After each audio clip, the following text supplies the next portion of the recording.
皆さん、現在我々は今まで直面したことのない最大の脅威にさらされています。地球は巨大な宇宙クリスタルによってバラバラにされています。Hey, this is Chris Merchant here, and welcome to the Toho Kingdom review of Godzilla Unleashed for the PlayStation 2. Godzilla Unleashed is the first Godzilla game since Godzilla Save the Earth came out 3 years ago, and as such a lot of us have been waiting very eagerly for it. Unfortunately, we'll have to wait a little longer, because the PS2 offering is not really a new game at all, but rather an updated version of the game we got 3 years ago, but with a couple extra monsters, in this case, Batra and Obsidian thrown in. Sadly, both these monsters are clones of existing characters in the game, that is, they have the same root animations, power, and combos. The resistances are updated, and their sounds are changed, but they are otherwise identical. Graphical upgrades to Baragon the Destroyer are especially noticeable, and there are some differences in the gameplay. Monsters no longer go stiff when being held, for example. The monsters do look better this time around, however. Megalon is no longer healed by electricity, and Rodan is no longer healed by fire. The environments look a lot better as well. However, because of the extra visual flair, the game runs at a slower frame rate, resulting in almost slow-motion battles. The story of Godzilla Unleashed is told through a variety of cutscenes, which are shown after you complete each mission. Something new to wrap your head around is that each encounter uses up one story day, regardless of whether or not you successfully resolve the encounter. You won't see everything the first time through, however, because after the 4th day, the missions get more varied.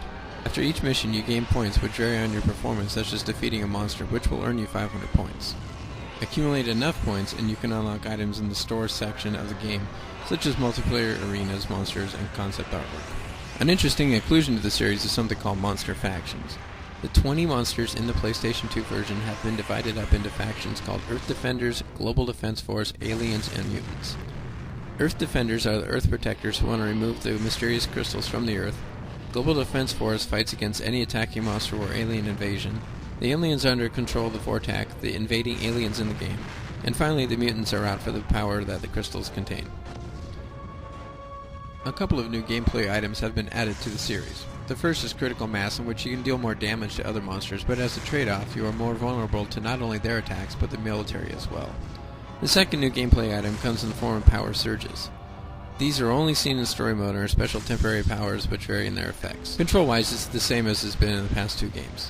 One button blocks, and the rest are your punch, kick, fierce attack, beam weapons, and the like. The controls are very easy to get used to after a couple minutes, and no button mashing is required, which is good.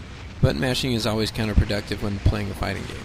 On the multiplayer end, there are options such as knockout and points. In knockout, you can fight to the finish against an enemy or enemies in team knockout. Points, and its variant team points, are matches where players destroy buildings to gain points. Multiplayer matches also give you store points. Up to 4 players can play in this mode with the PS2's multi-tap. Unlike the previous Godzilla game that was on the PS2, Godzilla Unleashed has no online option. Godzilla Unleashed contains a lot of the same sounds of monster roars from the previous game, with some slight differences here and there. The audio has some occasional glitches which can be very annoying at times. The music in this game is very good, and at times quite catchy. In the end, Godzilla Unleashed for the PS2 is a fun game, but it's nowhere near perfect. Many fans will be upset that there are quite a few monsters missing from this version that are in the superior Nintendo Wii version. If you are new to the Godzilla series and all you have is a PS2, and want a new Godzilla experience, then this game is at least worth a rental. Final score, 6.5 out of 10.